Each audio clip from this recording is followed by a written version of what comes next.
ପିଲାମାନେ ତମ ସମସ୍ତଙ୍କୁ ମୁଁ ସ୍ୱାଗତ କରୁଛି ମୋ ୟୁଟ୍ୟୁବ୍ ଚ୍ୟାନେଲକୁ। ତ +2 ସେକେଣ୍ଡ ଇୟର ନା +2 ସେକେଣ୍ଡ ଇୟର ତ କାହାକୁ ନା +2 ସେକେଣ୍ଡ ଇୟର ଆର୍ଟ୍ସ ଯେଉଁମାନଙ୍କର ଅଛି ଯିଏ ରଖିଛ ଏଜୁକେସନ୍ ପ୍ରାକ୍ଟିକାଲ ସବଜେକ୍ଟ ତ ସେଇମାନଙ୍କୁ ମୁଁ ସ୍ୱାଗତ କରୁଛି। କ'ଣ ନା ସିଲେକ୍ସନ୍ କୋଶ୍ଚିନ୍ ଲଙ୍ଗ୍ କୋଶ୍ଚିନ୍ ବୁଝିଲା ଲଙ୍ଗ୍ କୋଶ୍ଚିନ୍ ସିଲେକ୍ସନ୍ କୋଶ୍ଚିନ୍ ନେଇ ଆସିଛି। ତ 100% ଗ୍ୟାରେଣ୍ଟି ଆ ଭିତରୁ ତୁମର ପଡ଼ିବ କ'ଣ ନା ବୋର୍ଡ଼ ଏକ୍ଜାମକୁ। ତ ବୁଝିଲା ପିଲାମାନେ ତ 100% ଗ୍ୟାରେଣ୍ଟି ଦେଉଛି କି ଆ ଭିତରୁ ପଡ଼ିବ। ତ ସମସ୍ତେ ଦେଖ ଏବଂ ୟାକୁ ପଢ଼ିକି ଯାଅ, ଖାଲି ଏତିକି ପଢ଼ିକି ଯାଅ ନିଶ୍ଚିନ୍ତ ତୁମର ପଡ଼ିବ। ତ କ'ଣ ସବୁ ଦେଇଛି କ'ଣ ଏବଂ ଏଜୁକେସନରେ ତୁମର 70 ମାର୍କର ପରୀକ୍ଷା ଦେବ କ'ଣ କେମିତି ସବୁକିଛି ଆମେ ଆଲୋଚନା କରିବା। ତ ଭିଡ଼ିଓ ଦେଖିବା ପୂର୍ବରୁ ଚ୍ୟାନେଲରେ ନୂଆ ଥିଲେ ସବସ୍କ୍ରାଇବ୍ କରିଦିଅ, ବେଲ୍ ଆଇକନ୍କୁ ଦବାଇ ଦିଅ, ନୂଆ ନୂଆ ନୋଟିଫିକେସନ୍ ପାଇଁ ଲାଇକ୍ ସେୟାର କରିଦିଅ। ତ ପିଲା ଦେଖ ଏଜୁକେସନ୍ +2 ବୋର୍ଡ଼ ଏକ୍ଜାମ୍। ତ ପିଲା ତୁମର ଆଉ ଗୋଟେ କଥା କହୁଛି ଏଜୁକେସନ୍ ତୁମେ 100 ମାର୍କସର ପରୀକ୍ଷା ଦେବନି। ତ କାହିଁକି ଏଜୁକେସନ୍ ଯାହାର ପ୍ରାକ୍ଟିକାଲ ଅଛି ତ 100 ମାର୍କର କ୍ୱେଶ୍ଚିନ୍ ଆନ୍ସର୍ ଦେବନି। କାହିଁକି ନା ତୁମର 30 ମାର୍କ ପ୍ରାକ୍ଟିକାଲ ପଡ଼ୁଛି। 30 ମାର୍କ ଯେହେତୁ ପ୍ରାକ୍ଟିକାଲ ଅଛି ତୁମେ 70 ମାର୍କ ଦେବ। ଯାହାର ପ୍ରାକ୍ଟିକାଲ ଅଛି ବହୁତ ଭଲ। ତ ଆଉ ଯାହାର ପ୍ରାକ୍ଟିକାଲ ନାହିଁ ଯାହାର ଇକୋନୋମିକ୍ସ ହେଉ ହିଷ୍ଟ୍ରି ହେଉ ଲଜିକ୍ ହେଉ ତ ସେଇ ପିଲାମାନେ କ'ଣ ନା ତୁମେ ଦେବ ପଲିଟିକାଲ ସାଇନ୍ସ ହେଉ ତ ତୁମେ କ'ଣ ନା 100 ମାର୍କସର ଦେବ। ଏବଂ କ'ଣ IT ହେଉ ଅଫିସ୍ ମ୍ୟାନେଜମେଣ୍ଟ ହେଉ OM ତାପରେ ହେଉଛି ତୁମର ଯେ ଝିଅ ପିଲାମାନଙ୍କର ହୋମ୍ ସାଇନ୍ସ ଅଛି ତାଙ୍କର ଏବଂ ଯାହାର ଏଜୁକେସନ୍ ଅଛି ତାଙ୍କର କ'ଣ ନା 70 ମାର୍କର ଏକ୍ଜାମ୍ ଦେବ ଏବଂ କ'ଣ ନା 30 ମାର୍କ ତୁମର ମିଶିବ। ବୁଝିଲା ଯେଉଁ ପ୍ରାକ୍ଟିକାଲ ଦେଇଥିବ 30 ମାର୍କ ତାକୁ ମିଶି 100 କିନ୍ତୁ ତୁମେ ପ୍ରାକ୍ଟିକାଲ ତ ତୁମର ଏବେ ହେବ 30 ମାର୍କ ଦେଇଦେବ ଅଧା ଏବଂ 70 ମାର୍କ ତୁମେ ବୋର୍ଡ଼ ଏକ୍ଜାମକୁ ଦେବ। ବୁଝିହେଲା। ତ ଦେଖ କ'ଣ ସବୁ କ୍ୱେଶ୍ଚିନ୍ ଅଛି ୟୁନିଟ୍ 1 ଆଲୋଚନା କରିବା। ପ୍ରଥମେ ୟୁନିଟ୍ 1ର କ'ଣ ଅଛି ପ୍ରଥମ କ୍ୱେଶ୍ଚିନ୍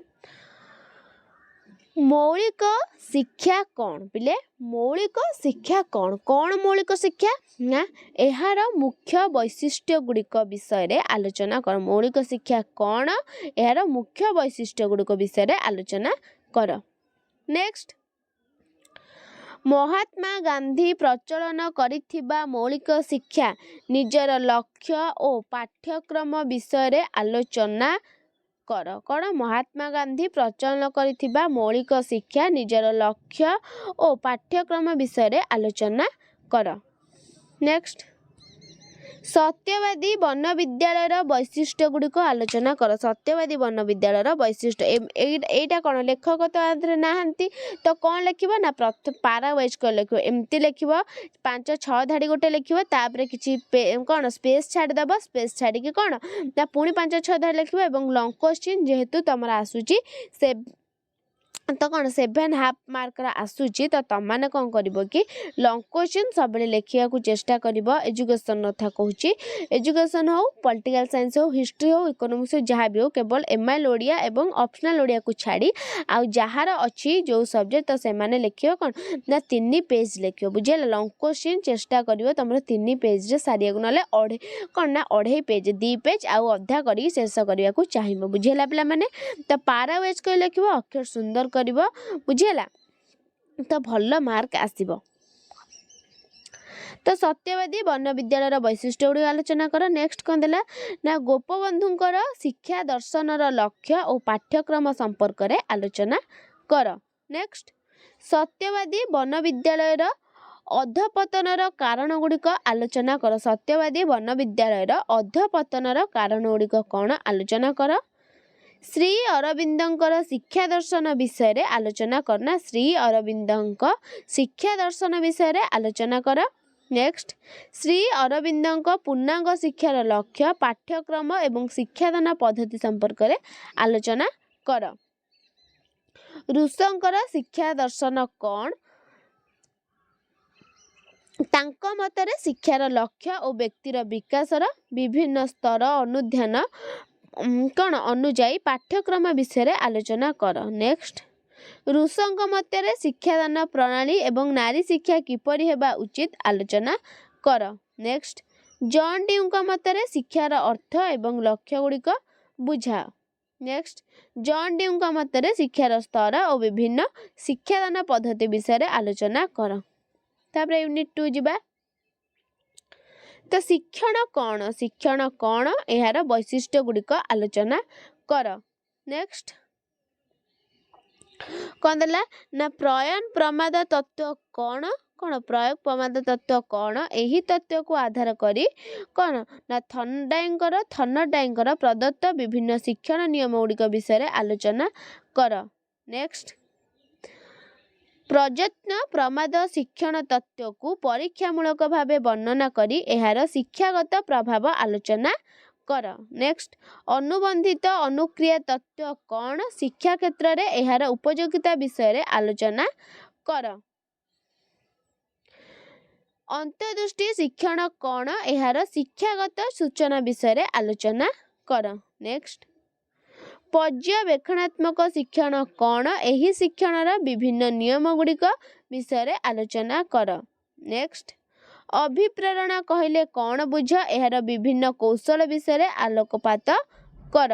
ନେକ୍ସଟ ଅଭିପ୍ରେରଣା କ'ଣ ଶିକ୍ଷା କ୍ଷେତ୍ରରେ ଏହାର ଭୂମିକା ବିଷୟରେ ବୁଝାଇ ଲେଖ। ନେକ୍ସଟ କୋହଲରଙ୍କ ଶିକ୍ଷଣ ପରୀକ୍ଷଣ ବର୍ଣ୍ଣନା କର।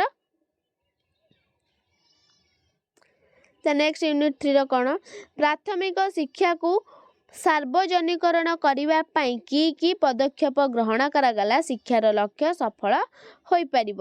ନେକ୍ସଟ ଆମ ରାଜ୍ୟରେ ପ୍ରାଥମିକ ଶିକ୍ଷାର ସାର୍ବଜନୀକରଣ ଲକ୍ଷ୍ୟ ହାସଲ ପାଇଁ ଦେଖାଯାଉଥିବା ଯେକୌଣସି 4ଟି ସମସ୍ୟା ଓ ସେଗୁଡ଼ିକର ଦୂରୀକରଣ ନିମିତ୍ତ ଆବଶ୍ୟକ ପଦକ୍ଷେପ ଆଲୋଚନା କର।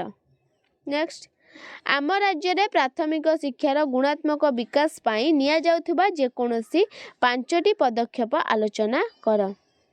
ନେକ୍ସଟ ଜାତୀୟ ସଂହତି କ'ଣ ଜାତୀୟ ସଂହତିର ପ୍ରତିବନ୍ଧକ ଗୁଡ଼ିକ ଲେଖ କିମ୍ବା ଜାତୀୟ ସଂହତି କହିଲେ କ'ଣ ବୁଝାଯାଏ କେଉଁ କେଉଁ କାରଣରୁ ଆମର ଜାତୀୟ ସଂହତି ବାଧାପ୍ରାପ୍ତ ହେଉଛି ଉଲ୍ଲେଖ କର। ନେକ୍ସଟ ଶିକ୍ଷାର୍ଥୀମାନଙ୍କ ମଧ୍ୟରେ ପରିବେଶ ସୁରକ୍ଷା ପାଇଁ ସଚେତନ କିପରି ସୃଷ୍ଟି କରାଯାଇପାରିବ କିମ୍ବା ପରିବେଶ ଶିକ୍ଷା ପ୍ରଦାନ ପାଇଁ ପାଠ୍ୟକ୍ରମ ସମ୍ପର୍କିତ କାର୍ଯ୍ୟକ୍ରମ ଗୁଡ଼ିକ ଆଲୋଚନା କର। ନେକ୍ସଟ ପରିବେଶ ଶିକ୍ଷା କ'ଣ ବିଦ୍ୟାଳୟ ସ୍ତରରେ ଏହି ଶିକ୍ଷାର ଗୁରୁତ୍ୱ ଏବଂ କାର୍ଯ୍ୟକ୍ରମ ଆଲୋଚନା କର। ନେକ୍ସଟ କ'ଣ ଦେଲା ମୂଲ୍ୟବୋଧକ ତତ୍ତ୍ୱ ମୂଲ୍ୟବୋଧକ ଶିକ୍ଷା କ'ଣ ଏହାର ଶୈକ୍ଷିକ ମୂଲ୍ୟବୋଧକ ଆଲୋଚନା କର। ନେକ୍ସଟ ମାନବାଧିକାରର ଅର୍ଥ ଓ ବୈଶିଷ୍ଟ୍ୟ ଲେଖ ଏବଂ ଶିକ୍ଷା ପାଇଁ ମାନବ ଅଧିକାରର ଭୂମିକା ବର୍ଣ୍ଣନା କର। ନେକ୍ସଟ କ'ଣ ଦେଲା ଶିକ୍ଷା କ୍ଷେତ୍ରରେ ସୂଚନା ଓ ପ୍ରଯୁକ୍ତି ବିଦ୍ୟାର ପ୍ରୟୋଗ କିପରି କରାଯାଇପାରିବ ଆଲୋଚନା କର। ତ ୟୁନିଟ୍ 4 ତ ଏଇଟା 4ଟା ୟୁନିଟ୍ରୁ ତୁମର ପଡ଼ିବ ବୁଝିହେଲା। ତ ଇଏ ଅଧିକ ୟୁନିଟ୍ ନୁହେଁ ଏଇଟା 4ଟା ୟୁନିଟ୍। ତାପରେ କ'ଣ ଦେଲା ୟୁନିଟ୍ 4 ଶୈକ୍ଷିକ ପରିସଂଖ୍ୟାନ କ'ଣ ଶିକ୍ଷକଙ୍କ ପାଇଁ ଆବଶ୍ୟକତା ଆଲୋଚନା କର। ନେକ୍ସଟ କେନ୍ଦ୍ରୀୟ ପ୍ରବଣତା ମାପ କ'ଣ ଏହି ମାପ ଗୁଡ଼ିକ ବ୍ୟବହାର ଲେଖ।